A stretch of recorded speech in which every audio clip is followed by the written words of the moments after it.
বিভিন্ন থানায় ও কারাগারে হামলার মতো দু একটা ঘটনা ঘটবেই, তবে সরকার ব্যবস্থা নিচ্ছে কিনা সেটাই মুখ্য বলে মন্তব্য করেছেন স্বরাষ্ট্র উপদেষ্টা জাহাঙ্গীর আলম চৌধুরী।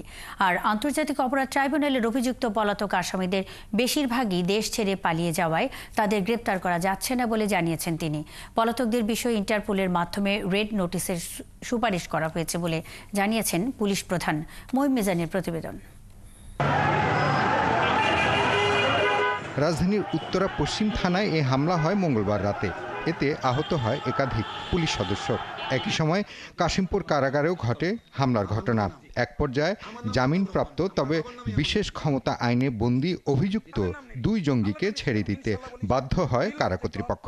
এর আগে জানুয়ারি মাসেও হামলা হয় বনানী থানায়। আর ২৪ জানুয়ারি নিউ মার্কেট থানায় এসে আসামি ছিনিয়ে নেওয়ার চেষ্টাও করা হয়েছে।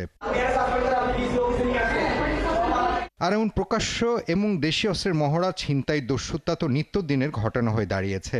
এমন দু একটি ঘটনাকে স্বাভাবিক উল্লেখ করে স্বরাষ্ট্র উপদেষ্টা দাবি সরকার ব্যবস্থা নিচ্ছে।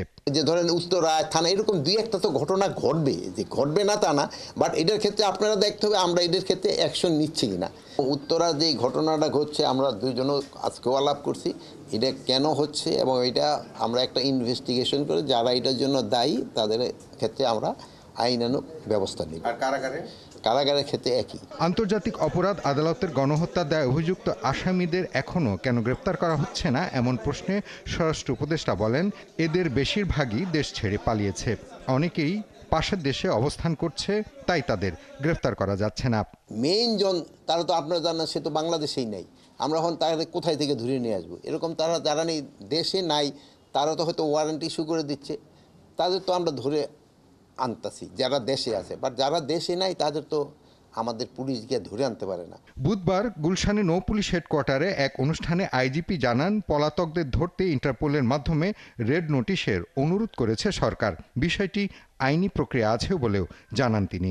কিছু আসামির ব্যাপারে আমরা ইন্টারপোলের মাধ্যমে রেড নোটিশের অনুরোধ জানিয়েছি, তারা এটা প্রসেস করছেন এবং আমার বিশ্বাস অচিরেই আমরা রেড নোটিশগুলো ইস্যু হবে। রেড নোটিশগুলো ইস্যু হলে তখন ওই হোস্ট কান্ট্রি পুলিশের একটা নৈতিক দায়ভার আসবে তাদেরকে অ্যারেস্ট করার আর কি। এদিকে বর্তমানে দেশের আইন শৃঙ্খলার সার্বিক অবস্থা নিয়ে জানতে চাইলে বিষয়টি এড়িয়ে যান স্বরাষ্ট্র উপদেষ্টা। মহিম মিজান, ৭১, ঢাকা।